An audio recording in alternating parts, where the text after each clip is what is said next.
YK TV ప్రేక్షకులందరికీ శుభోదయం. దినదర్శిని కార్యక్రమానికి స్వాగతం.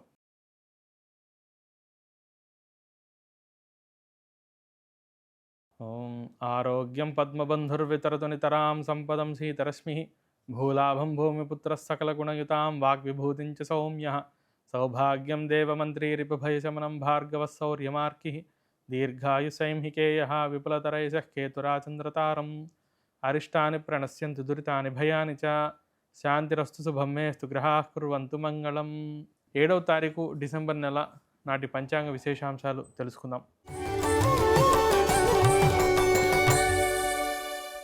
ఇవాళ రోజున డిసెంబర్ 7వ తారీఖు మార్గశిర మాసం బహుళపక్షం తృతీయ తిథి సాయంత్రం 6:25 వరకు, ఆదివారం పునర్వసు నక్షత్రం రాత్రి తెల్లవారితే 4:09 మటుకున్నది.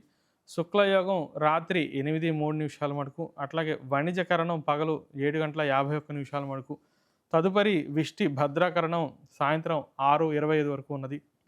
దాని తర్వాత భవకరణం రాత్రి తెల్లవారితే 5:08 మటుకున్నది.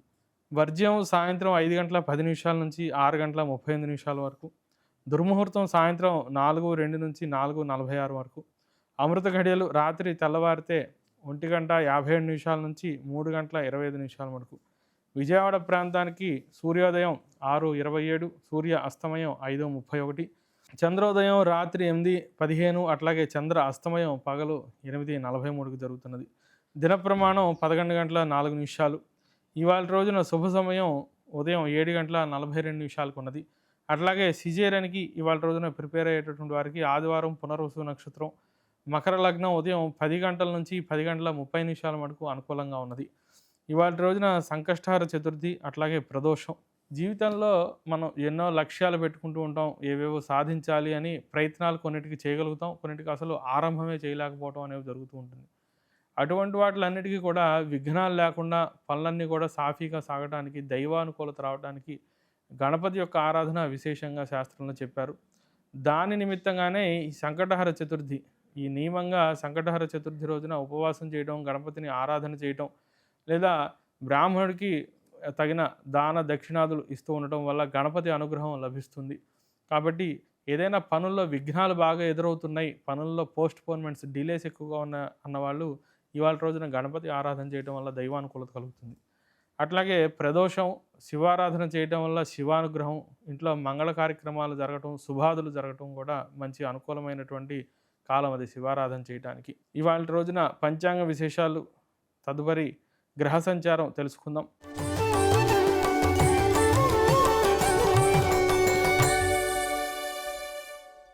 మిథున రాశిలో చంద్ర సంచారం, కర్కాటక రాశిలో గురు సంచారం, సింహంలో కేతువు, తులాలో బుధ సంచారం, వృశ్చికంలో రవి కుజ శుక్రులు, అట్లాగే కుంభంలో రాహు సంచారం, మీనంలో శని సంచారం జరుగుతున్నది. ఈ సంచారం ఆధారంగా ద్వాదశ రాశి ఫలితాలు తెలుసుకుందాం. ముందుగా మేషరాశి. మేషరాశి వారికి తృతీయంలో చంద్రుడు, చతుర్థంలో గురుడు అంతాను కూడా కొంత మిశ్రమ వాతావరణాన్ని సూచిస్తూ ఉన్నది. ఇక్కడ భాగ్యంలో వేధ లేకపోవడం చేత ఆర్థికపరమైనటువంటి విషయాలు, ఆరోగ్యపరమైనటువంటి విషయాలు బాగుంటాయి. స్థిరాస్తి కొనుగోలు, కోర్టు వ్యవహారాలు, రుణ సంబంధ వ్యవహారాలు, నూతన ఉద్యోగ వ్యాపార ప్రయత్నాలు అన్నిట్లోనూ కూడా కార్యానుకూలత బాగా కనిపిస్తున్నది. అయితే చతుర్థంలో గురు సంచారం వల్ల విద్యా విషయంలో కొంత ఇబ్బందులు, ఆటంకాలు ఎదురవుతూ ఉండడం, అట్లాగే గృహ సంబంధ మరమ్మతులకి ఖర్చులు బాగా పెరగడం అనేది గమనించవచ్చు. తదుపరి వృషభ రాశి.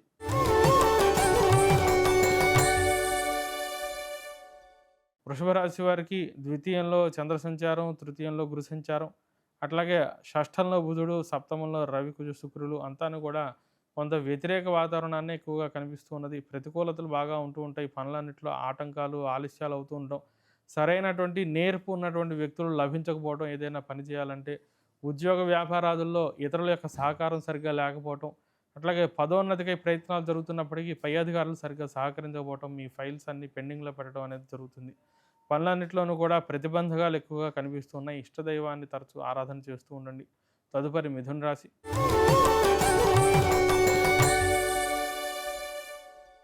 మిథున రాశి వారికి జన్మంలో చంద్రుడు, అట్లాగే భాగ్యంలో రాహువు, దశమంలో శని వల్ల ఉద్యోగ వ్యాపారపరమైన అంశాలన్నీ కూడా బాగుంటాయి. ఆర్థిక స్థితిగతుల్లో మంచి ఉన్నత స్థితిని చూస్తారు. ఆరోగ్యం సహకరిస్తుంది. విందు వినోదాది కార్యక్రమాల్లో పాల్గొంటూ ఉంటారు. కుటుంబ సమేతంగా భవిష్యత్తుకై మంచి ప్రణాళికలు వేసుకుంటూ ఉంటాం. అందరూ ఒకరికొకరు పరస్పరం సహకరించుకోవడం అనేది కూడా జరుగుతుంది. తదుపరి కర్కాటక రాశి.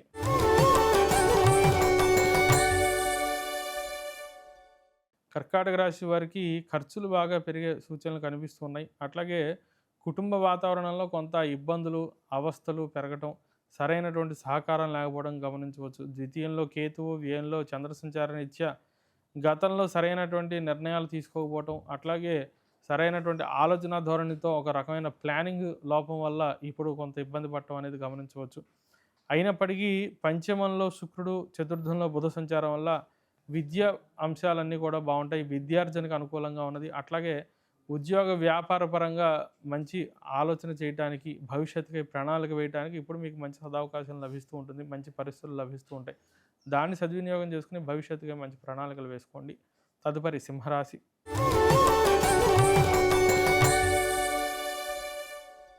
సింహరాశి వారికి చతుర్థంలో శుక్ర సంచారం, అట్లాగే లాభంలో చంద్ర సంచారం రెండు కూడా చాలా అనుకూలంగా ఉంటూ ఉన్నాయి.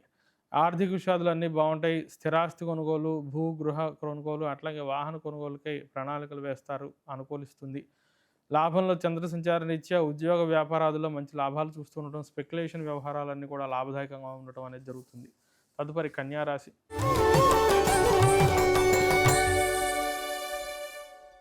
కన్యారాశి వారికి దశమ లాభాల్లో గ్రహ సంచారం, అట్లాగే తృతీయ షష్ఠంలో గ్రహ సంచారం బహు అనుకూలంగా ఉంటూ ఉన్నది.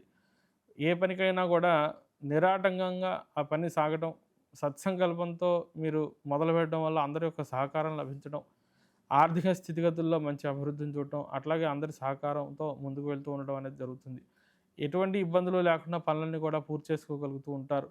కాబట్టి ఉత్సాహంతో పనులు చేస్తే కనుక అనుకున్న లక్ష్యాలన్నీ కూడా సాధించేటటువంటి పరిస్థితులు కనిపిస్తున్నాయి. తదుపరి తులారాశి.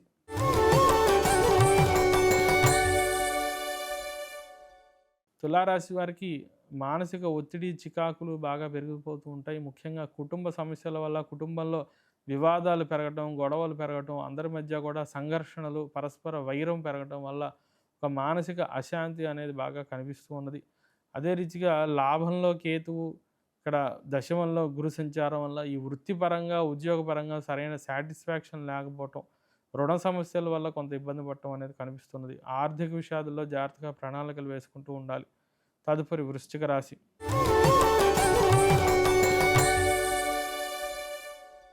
వృశ్చిక రాశి వారికి అష్టమంలో చంద్రుడు, భాగ్యంలో గురు సంచారం రీత్యా ఆర్థిక విషయాలన్నీ బాగుంటాయి. కానీ ఆరోగ్యపరంగా జాగ్రత్తలు తీసుకుంటూ ఉండాలి.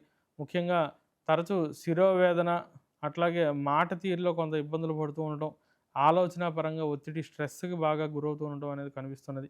చతుర్థంలో రాహు సంచారం వల్ల గృహంలో బాగా ఇబ్బందులు, చికాకులు ఎదురవుతూ ఉండటం, ఇంటికి దూరంగా పని చేయవలసి రావటం, లేదా విద్యార్జనకే ఇంటికి దూరంగా వెళ్ళటం అనేది జరుగుతుంది. తదుపరి ధనుస్సు రాశి.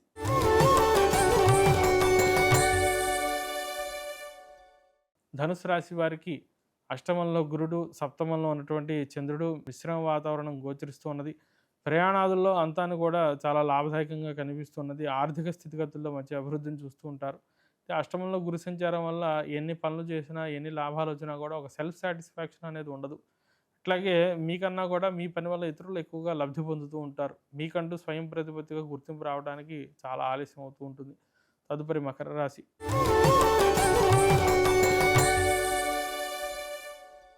మకర రాశి వారికి షష్ఠంలో చంద్రుడు, సప్తమంలో గురు సంచారం రెండూ కూడా చాలా యోగదాయకంగా ఉంటూ ఉన్నాయి.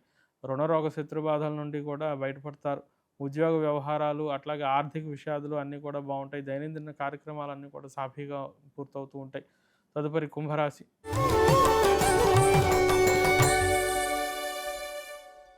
కుంభరాశి వారికి జన్మంలో రాహువు, పంచమంలో చంద్ర సంచారం వల్ల ఏ పని చేయాలన్నా కూడా ఒక తెలియని ఒత్తిడి, చికాకు పెరుగుతూ ఉంటుంది. అట్లాగే జన్మంలో రాహు సంచారం రీత్యా ఏవేవో చేయాలని చాలా లక్ష్యాలు పెట్టేసుకుంటూ ఉంటారు.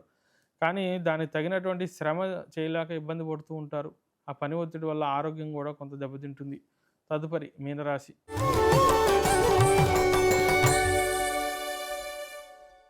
మీనరాశి వారికి జన్మంలో శని, అట్లాగే చతుర్థంలో చంద్ర సంచారం రీత్యా ఆర్థిక లావాదేవీల్లో బాగా ఇబ్బందులు, అట్లాగే కుటుంబంలో పెద్దలకి ఆరోగ్య సమస్యలు వస్తూ ఉండటం, దానివల్ల ఖర్చులు పెరగటం, వేళ్ళలో రాహు సంచార రీత్యా ప్రశాంతంగా నిద్ర పట్టకపోవడం, విదేశీ ప్రయత్నాలు మటుకు అనుకూలంగా ఉంటూ ఉంటాయి. ఉద్యోగ వ్యాపార విషయాలు బాగుంటాయి, ఆర్థికంగా లాభాలు బాగుంటాయి. కానీ ప్రశాంతత అనేది లోపిస్తూ ఉంటుంది. ఆరోగ్య విషయంలో జాగ్రత్తలు తీసుకుంటూ ఉండాలి. మళ్ళీ తిరిగి రేపటి దినదర్శిని కార్యక్రమంలో కలుసుకుందాం. అంతమటుకు సెలవు. స్వస్తి ప్రజాభ్యః పరిపాలయంతాం న్యాయేన మార్గేణ మహిం మహిషాః. గోబ్రాహ్మణేభ్యः శుభమస్తు నిత్యం. లోకాः సమస్తాः సుఖినో భవంతు. హరి ఓం తత్సత్.